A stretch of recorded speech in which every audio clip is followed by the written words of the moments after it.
करता आपण काय केलं पाहिजे, नेहमी सत्संगामध्ये राहिलं पाहिजे. पुढे सांगितलं योगाचा ज्ञानाचा अभ्यास करणं.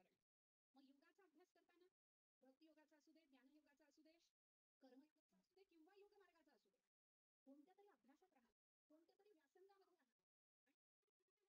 आणि भगवंताचे व्यासंग धारण करण्याची ठिकाणं ज्यांना ऐकायला आवडतं त्यांनी ऐकावं, ज्यांना ज्यांना बसून स्मरण करता येतं त्यांनी पूजा करावी, ज्यांना सेवा करता येते त्यांनी बऱ्याच जण सेवेचा अधिकार मिळावा आपण फक्त स्त्रीरोजच्या. मी नेहमी सांगत असते आणि मी हे अतिशय मनापासून सांगते, लक्षात घ्या. कथा सांगणारा आणि मंडप झाडणारा यामध्ये जर तुलना करायची झाली तर मंडप झाडणारा श्रेष्ठ असतो कथाकारापेक्षा. का? कारण कथाकाराला अहंकार असतो की मी कथा करतोय, पण मंडप झाडणारा निरहंकारी असतो, त्याला अहंकार नसतो, लक्षात घ्या. म्हणून एखाद्या वेळेस कथेची सुद्धा सेवा आपण म्हणतो ती सेवा असू शकणार नाही. ची सेवा असेल त्याच्या मागे काहीतरी आहे ना. नारळ काय उगीच दिला जातो का? नुसता नारळ कुणाला आवश्यक आहे? नारळ जड असला तर मजा आहे, नाहीतर कसली मजा आहे सांगा बरं तुम्ही. अहो खरंय ते खरंय, उगीच कशाला खोटं बोलायचं.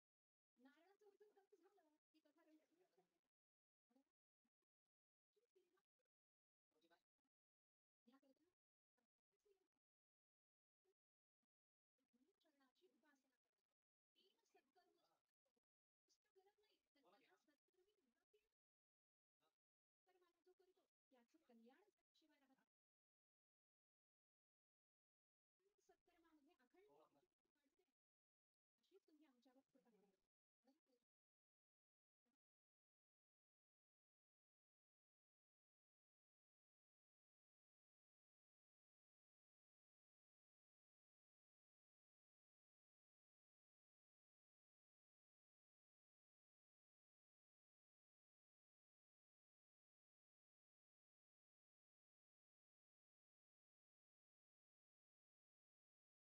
दे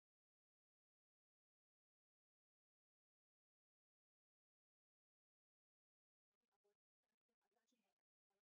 महत्वाचा मैत्र म्हणजे निस्वार्थी सहकर्मभाव आपल्यातील मैत्रीचा भाव जपण्याचा संकल्प करूया. आणि आता वळूया तुम्ही पाठवलेल्या प्रतिक्रियेकडे. आजची प्रतिक्रिया पाठवली आहे वैभव पाठक यांनी. ते लिहितात, नमस्कार. आपल्या झी24 वाहिनीवरील कीर्तन आम्ही पूर्ण परिवार एकत्र बसून पाहतो.